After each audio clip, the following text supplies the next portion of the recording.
So this is my dining room table that I'm going to be painting. It comes with 4 chairs. It also has a leaf that goes in the middle. So to start the project, here are some of the things that you will need. So here are some of the supplies that you'll need, not too much.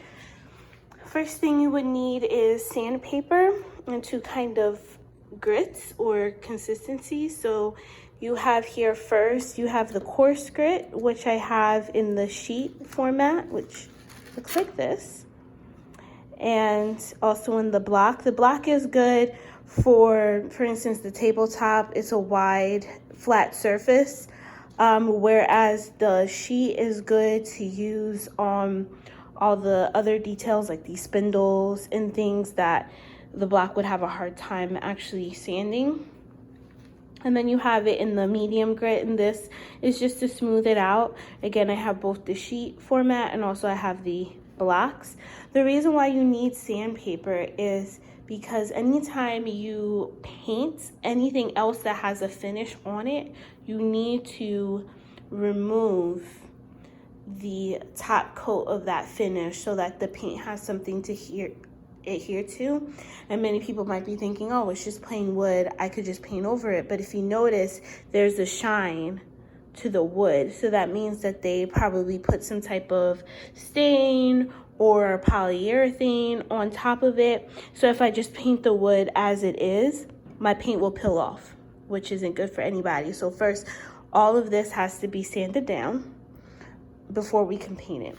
I have this cloth, which I'm gonna just wet after, and I'm gonna use this after I sand to remove the dust, the sawdust from after I sand, because if the wood is dusty or has all the sawdust on it, the paint's also not going to be able to adhere to it, or it'll be clumpy or gritty, which wouldn't be nice as well. So this is just to remove the dust, the sandpaper. Finally, these are the supplies for the paint. This is just the sample. So what I recommend everyone does before you start a project like this, samples, especially at Home Depot, this is free. So you could go to Home Depot, I'm sure at Lowe's, any paint store, to get a sample. And what you will want to do is paint a little sample on whatever furniture you want to paint to make sure that you get the exact color and finish that you want before you go ahead and buy a whole gallon of it and then you find out that's actually not the color you want. So I just have this out because I'm gonna start using this first. And then paint stir, again, this is free. They come anytime you buy the paint, they'll give you a free stir. I have here just a simple 2-inch thin angle brush, and this is going to be good for all the detail work, especially on my chairs in particular. They have a lot of spindles, a lot of this detailed stuff, so I'm going to use the brush for that. But for most of it, I'm going to use this little roller here, a little roller pan. You can find this also, all of this that I'm showing besides the rags, well, you could get rags there as well, but mostly everything else here is in the paint section. And then of course I have here a plastic drop cloth. You can get this from, like I said, the paint section, or if you really want to be super cheap about it, you could just go to the dollar store and get those disposable paper plastic tablecloths as well. You could use that as well. I just happen to gonna use this. So these are all of the supplies that you need to carry out the project. So I would just like to show you the first step to the project that I already did.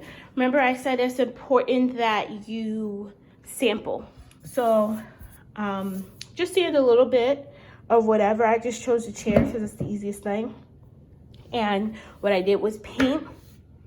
And one thing I recommend to keep track of what paint you actually like, because you need to paint it and then let it dry and then see it in different lights, because if you paint things at night, they're gonna look different at night with just the artificial light of, you know, your light fixture or whatever, versus during the day with the natural sunlight. And when it dries, it'll dry darker.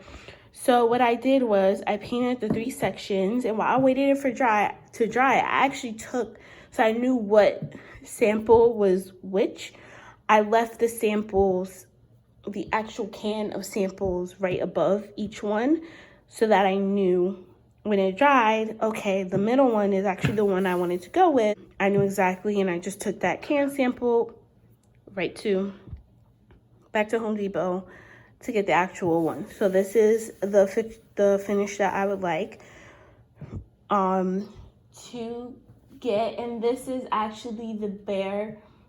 This paint is by Behr. It's called Behr Marquee, and I am doing it in the stucco tan, and I chose the semi-gloss finish because paint, if for those who do not know, they come in 3 finishes for the most part. You have flat, semi-gloss, and then high gloss. Flat paint is really dull. It has no sheen to it. A lot of people use it sometimes on walls and things when they want to hide the imperfections. Maybe the wall isn't as even, or maybe has little dips and stuff in it, and it's cheaper to just do the flat paint. Semi-gloss is kind of in between. It's not as shiny as like high gloss. High gloss is super shiny, where high gloss shows all the imperfections because it's really, really shiny, but semi-gloss still has a little bit of a sheen to it, but isn't super shiny. And also, semi-gloss and gloss are easier to clean up, because flat paint, if something falls onto it, it's harder for you to actually clean it or wipe it up. Whereas because of the sheen of the gloss, semi-gloss and high gloss are easier to just take a rag and wipe off whatever. If something spills, coffee, whatever, you can wipe it up a little faster, a little easier on something that has a little bit of a sheen, a little bit of a gloss, versus flat paint. So now to continue the video, what I'm gonna do, I'm gonna bring this chair outside, and I'm gonna show you how I sand down the rest of the chair using the 2 different sandpapers, and then I'll paint the chair, and you can see it from start to finish that way.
really happy with the results.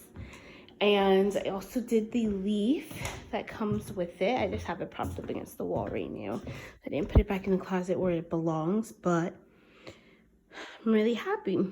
Everything turned out great. So I got a gallon of paint, of this paint, but it covers really, really well, really good. So I only needed 2 coats. Like I said, some areas may have gotten like 2.5 coats, almost 3, but for the most part, I only got 2 coats. So I have like half a gallon left. So what I'm planning on doing, since I have paint left, is I'm going to use the paint to just paint. This is the dining room table. This is like the chair, the color that I kind of used to pick out the paint for the kitchen. This kind of was like my standard. So I love the rustic wood, like plank look on top. So I'm not gonna touch that. And obviously I'm not gonna touch the two head tables, but these side chairs, this like more tan color, I'm gonna obviously leave the cushions, but I'm gonna use the excess paint and paint the frame of the chair to match that. Since they're so close together, it just makes sense to me to have them both the same color. So there's 4 side chairs. I'm gonna paint the frame, and I'm also gonna paint the frame of the table, it's also that same color. So stay tuned for that video.